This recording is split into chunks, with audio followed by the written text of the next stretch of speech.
Hello मित्रों, स्वागत है आपका हमारी इस YouTube इंटरेस्टिंग क्रेजी चैनल में। अगर आपको हमारा वीडियो पसंद आए तो सब्सक्राइब, लाइक और शेयर जरूर कर देना। एक दिन गौतम बुद्ध अपने शिष्यों के साथ एकदम शांत बैठे हुए थे। उन्हें इस प्रकार बैठे हुए देख शिष्य चिंतित हुए कि कहीं वह अस्वस्थ तो नहीं है।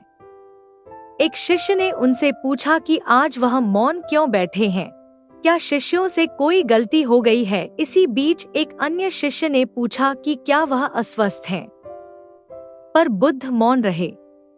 तभी कुछ दूर खड़ा व्यक्ति जोर से चिल्लाया, आज मुझे सभा में बैठने की अनुमति क्यों नहीं दी गई है।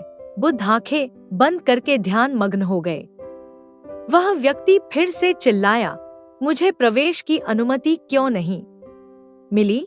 इसी बीच एक उदार शिष्य ने उसका पक्ष लेते हुए कहा कि उसे सभा में आने की अनुमति प्रदान की जाए। बुद्ध ने आंखें खोली और बोले, नहीं, वह अछूत है, उसे आज्ञा नहीं दी जा सकती। यह सुनकर शिष्यों को बड़ा आश्चर्य हुआ। बुद्ध उनके मन का भाव समझ गए और बोले, हाँ, वह अछूत है। इस पर कई शिष्य बोले, हमारे आश्रम में जात पात का कोई भेद ही नहीं, फिर वह अछूत कैसे हो गया। तब बुद्ध ने समझाया, आज वह क्रोधित होकर आया है।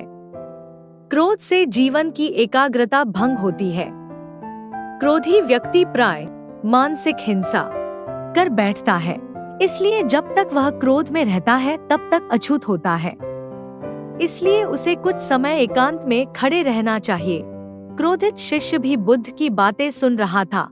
पश्चाताप की अग्नि में तप कर वह समझ चुका था कि अहिंसा ही मनुष्य का महान कर्तव्य व परम धर्म है। वह बुद्ध के चरणों में गिर पड़ा और कभी क्रोध न करने का प्रण लिया। शिक्षा आशय यह है कि क्रोध के कारण व्यक्ति अनर्थ कर बैठता है और पश्चाताप उसे बाद में होता है, जिसका कोई लाभ नहीं मिलता। इसलिए हमें क्रोध नहीं करना चाहिए।